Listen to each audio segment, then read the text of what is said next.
Welcome to another edition of Our City. A light schedule this week going around the city of Elizabeth. If you need any information, call our public information office at 908-820-4124. This is also the week of the Chamber Ride, the New Jersey Chamber of Commerce Ride, where elected officials, business people, and appointed officials gather on a train. We take it to Washington. We meet with our congressional representatives and talk about issues that affect New Jersey. I believe Governor Phil Murphy is going to be on the train the first time the governor is going to be on a train in 8 years. So if you're looking for any information, please call our public information office. Stay with us after these messages. I'm going to be joined by Ms. Cecilia Ercolino, the president of Italian Products USA, a new business in our community that's absolutely phenomenal.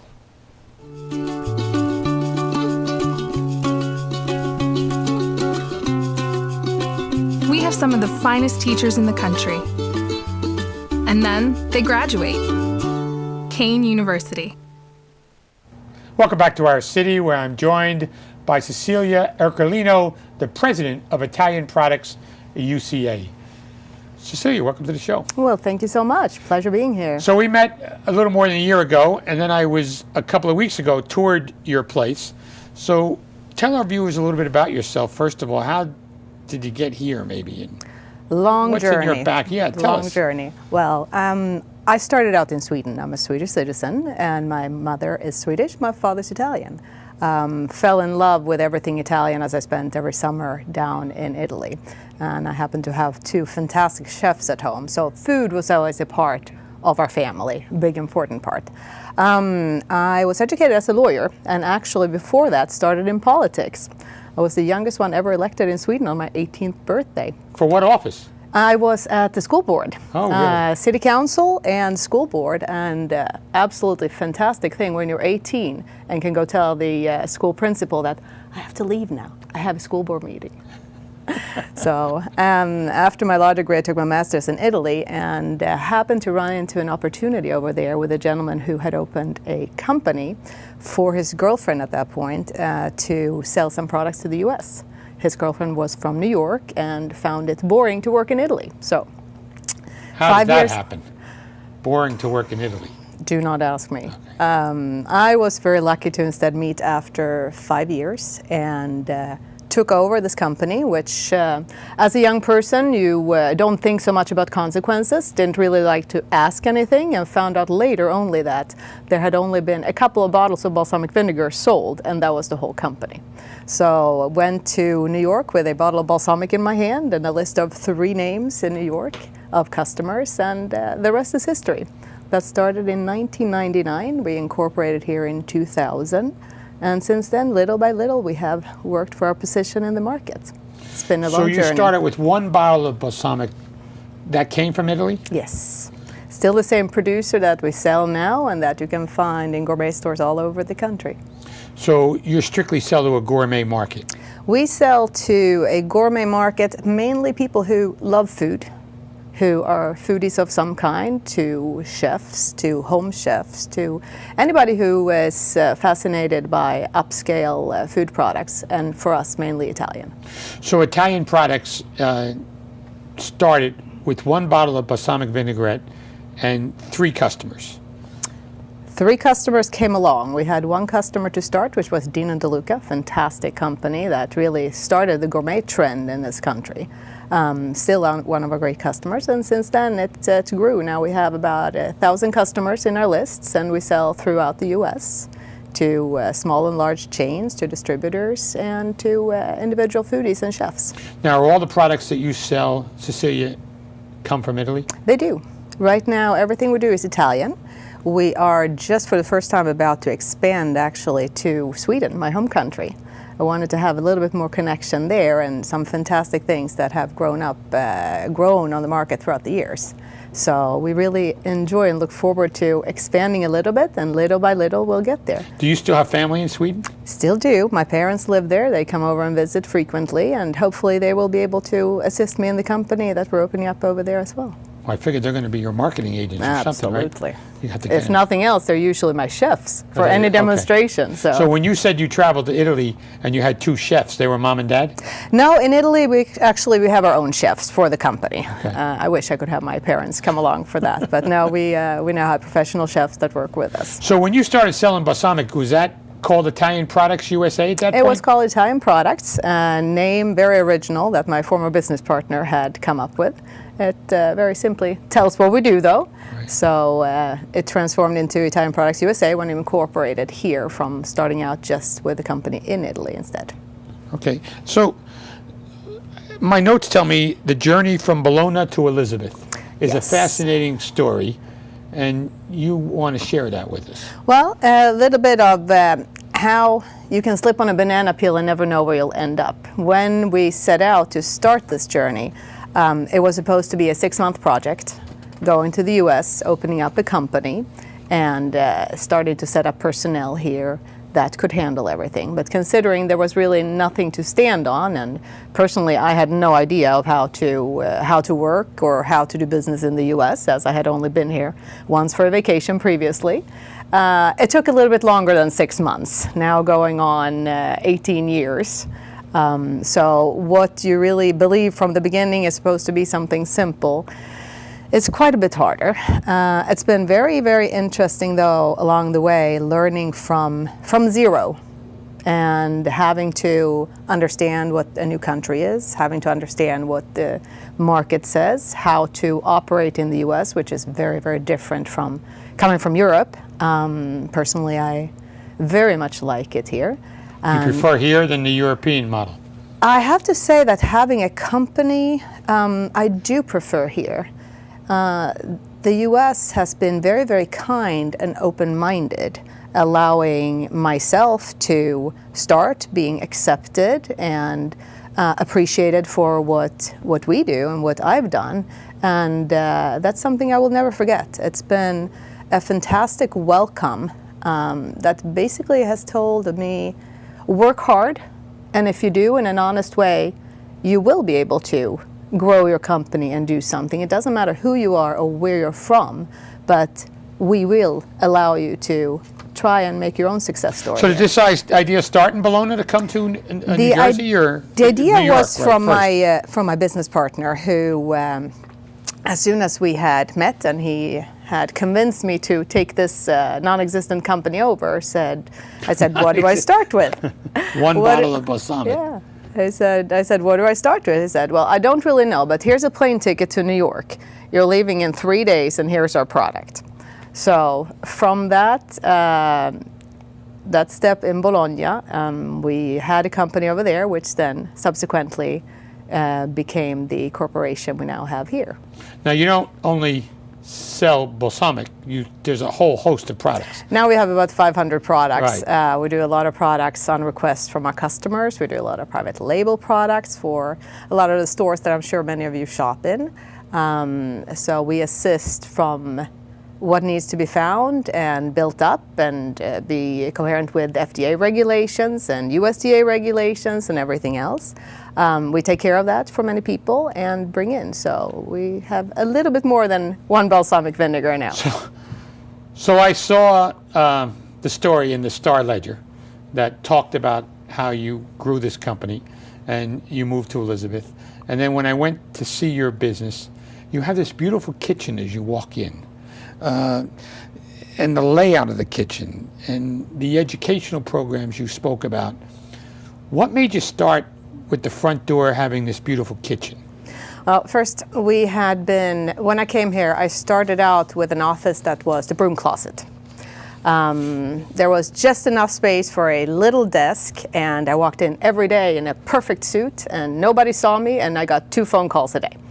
So from that broom closet, I vowed that when we at least get a space of our own, it needs to be in Italian style.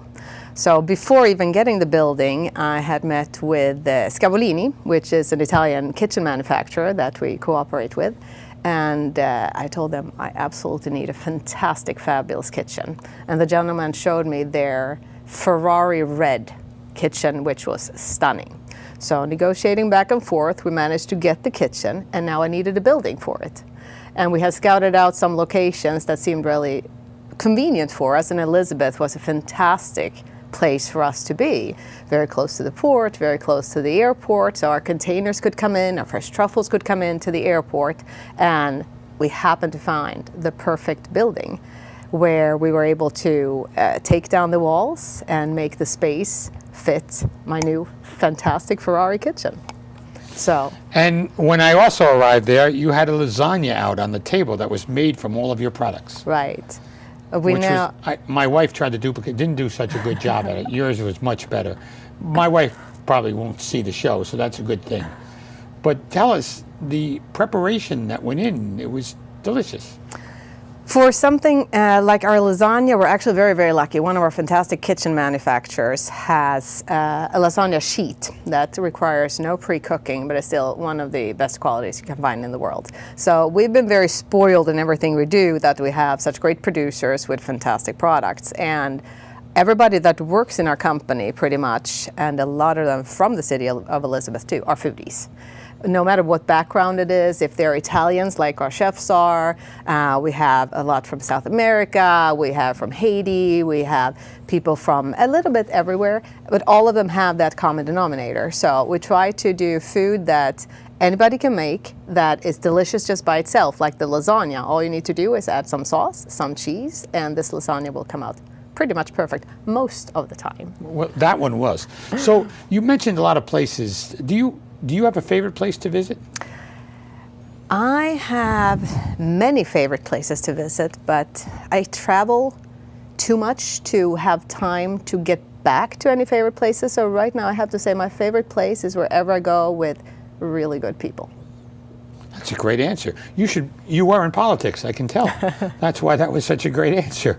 The places where you get your products from. Right. There are various places, and you must spend some time visiting them, or no? Italy, usually beginning of the year, I have to go back and forth at least 5 times. We take customers with us on purchasing tours. We go and do plant visits. We go and do inspections, and we go to a lot of trade shows as well. So we're very lucky that most parts of Italy, I travel on a yearly basis. So I spoke to you about this a little bit. What are your goals for not only your company, but for your employees? I loved your answer for the employees. Well, the whole company is built on what I value the most. Life's too short. You need to enjoy every day, and the people that agree to assist me in my company every day too, they're like family. They're a wonderful bunch of people, and they are the company. So everything we do is pretty much based upon the philosophy that the benefits should go to each of the employees so that they can have a good life, because getting up and going to work and putting in all your effort of such a big part of your life, if you're not getting anything back from that, I don't see it right. So we try to do everything so that the employees can live well, have a good lifestyle. And you've employed Elizabeth people. Yes, we have quite a few from Elizabeth. When we moved to Elizabeth, it was me and 2 other people in administration that had to travel the furthest. Most of the rest of the crew are actually right around the corner, so very lucky. So one of the other things you were talking about before the show was you've received phone calls from students in schools about demonstrations and educational opportunities. Tell us about how they can come to your place and be educated. Very, very pleased to have people come to visit us either for learning about nutrition, learning about Italian food, learning about Italy, anything that we can help with. Love to do community work and love to be a part of the community. So contact us if you would like to have a school, come for a tour. A few people at a time, we don't have such a big facility. We will gladly do cooking classes with what we work with. We will gladly do informational meetings and so forth about Italy. Anything we can do to further our goal of letting people know about Italian food, what is real Italian food, what is not real Italian food, why you feel so much better if you eat a good pasta versus a processed wheat pasta, why your body responds in different ways, how living well can equal also eating really, really good food. You don't have to cut down on everything, you just have to eat the right things. So many things that we can assist people with educationally or just for fun, learn something. Cecilia, I really want to thank you for taking the time out of your busy schedule to join us for this show. I think it's absolutely terrific, the work that you do, and I wish you well in whatever we can do to help and assist you. It's absolutely terrific. Couldn't have thought of a better way to spend my afternoon. Thank you so much, Cecilia. Mayor. Thank you. For Cecilia Ercolino, please stay with us after these messages where the second part of cooking will have some singing. Join us on the show. We're an American original, dependable, historic, nuanced, with all the comforts of home, even when you're just visiting. So we're celebrating for all that we've left untouched and all that we've changed. A place where the past meets the future. So consider this your invitation. We've been celebrating here in Elizabeth for 350 years, and we're just getting started.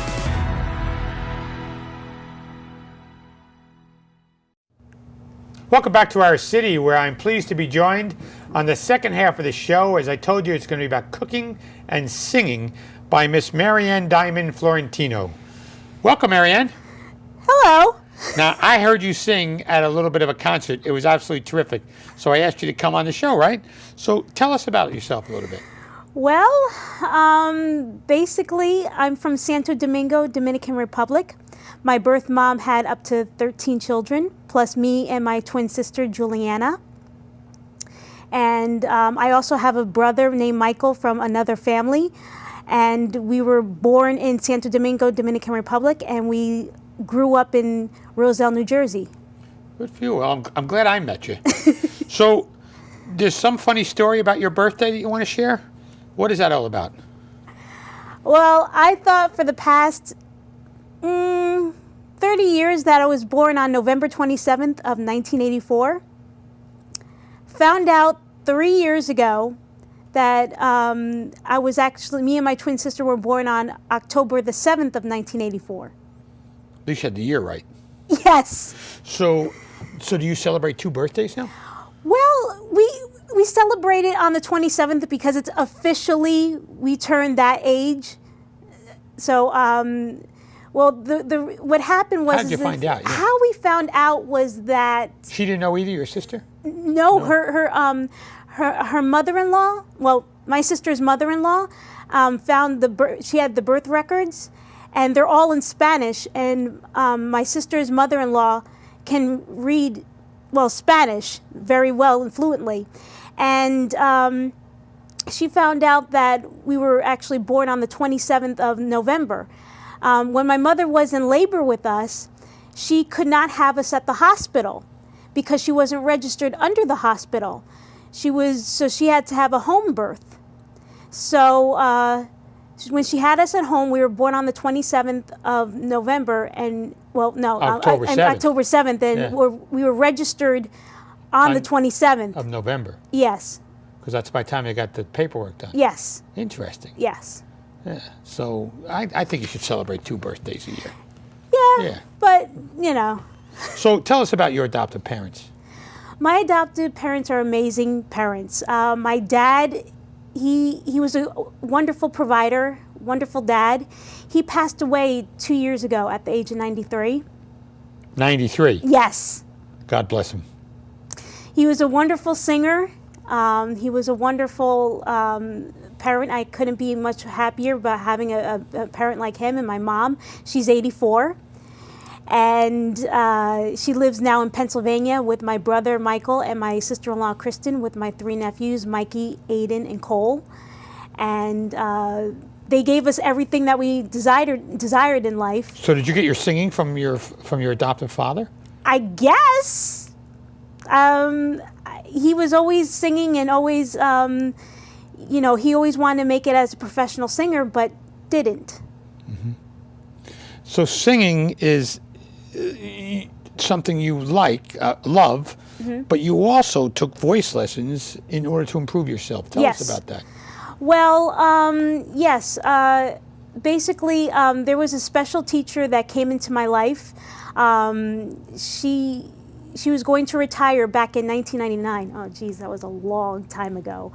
and she saw something in me. She saw like a spark in me or something, and really wanted to she saw, wow, this girl really has something.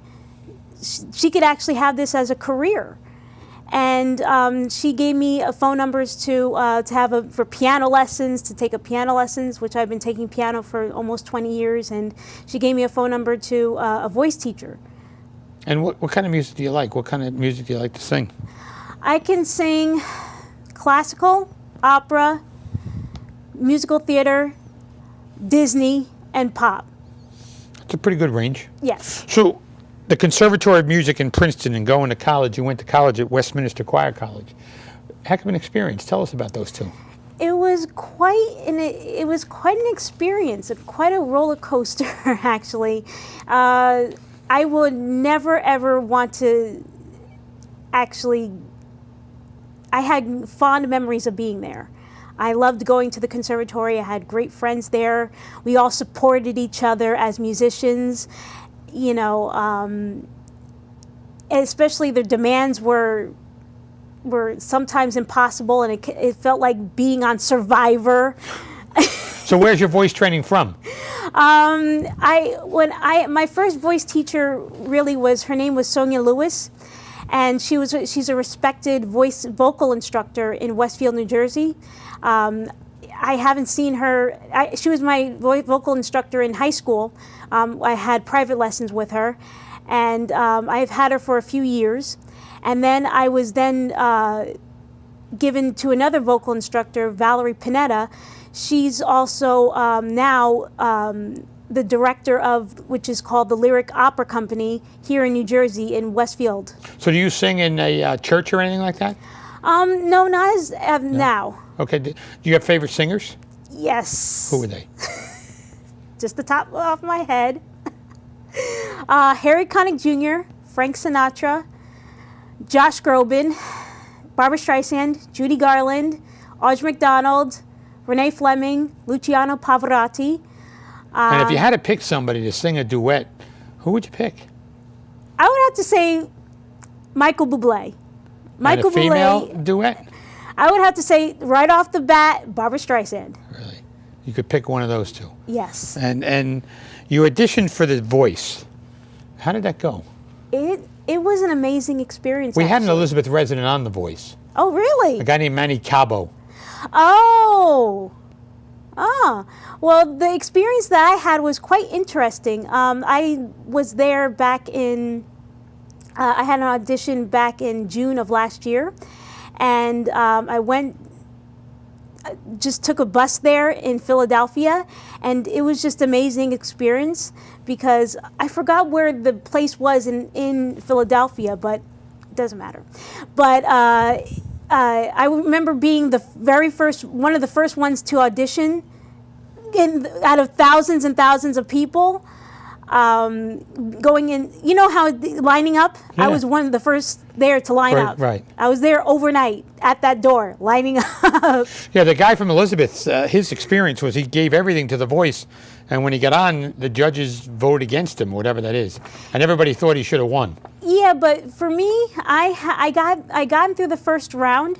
For the first round, I sang Beauty and the Beast, the Belle Reprise.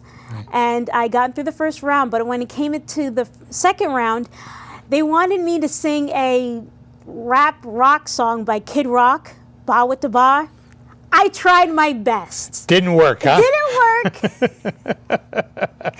And the judges said you did not get past to seeing the judges, the celebrity judges in California. And I'm like, well, I take everything with a positive experience. Good. Do you have a fear in life? My notes tell me to ask you about what is your biggest fear? I would have to say living up to other people's expectations. No, live up to your own. Exactly. Yeah. And not embracing who I am and not and basically embracing my flaws. It's, if more people had that attitude, we'd be much more successful. Exactly. So, how can people find out about your music before we hear you sing? How do they find out about you? Well, I'm going to be giving a recital at where I went to college in Princeton, at Westminster Choir College. It's going to be on March the 3rd at 4 o'clock in Williamson Hall. And also, if they could go to online on YouTube, just type in my name, Maryann Dymond Fiorentino, and What's they the could Dymond? see. Is that you picked that name? I guess. Yes, Is there a reason? there is a reason. You gonna tell me or no? I could tell you after when I finished where you could find me. Okay. So I have a recital video that you could comment and subscribe to, and also I also have a SoundCloud. So they could also type in SoundCloud.com and just type in Maryann Fiorentino, and there's my songs on there. And the other question is how Dymond? Well, it has nothing to do with Neil Diamond, and it's spelled differently, Dymond.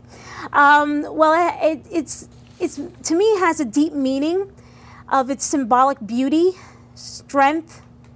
They're the hardest stones of all the gems, and they're simply unbreakable. Everything that I am. So will you sing for us? Of course. Okay.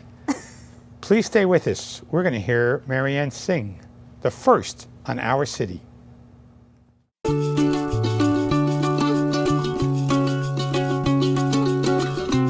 Offering everything you could want from college, including a life. Kane University. Hello. I'm going to be singing a Sammy Fain song, which is called I'll Be Seeing You. It's my signature sign-off. So I hope you enjoy it. So here we go.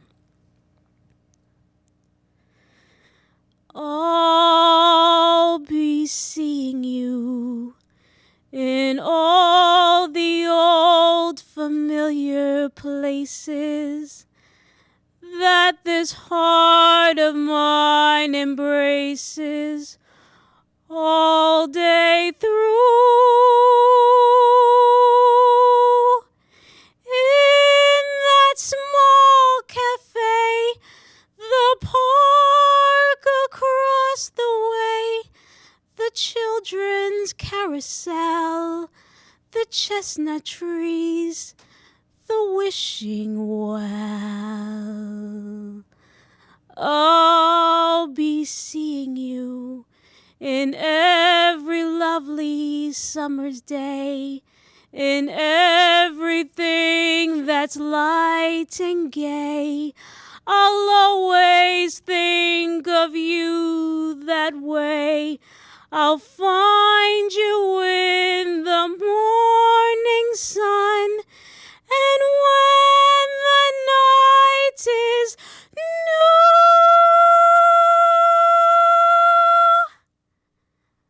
I'll be looking at the moon, and I'll be seeing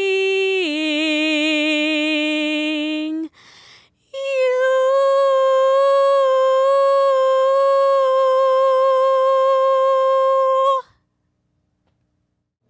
I want to thank Maryann Dymond Fiorentino for that beautiful rendition.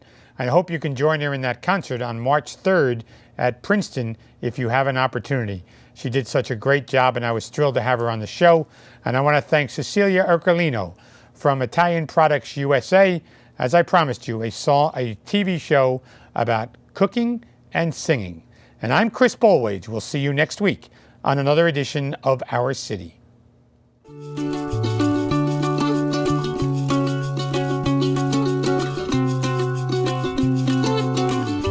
Sometimes you learn by helping others learn. Kane University.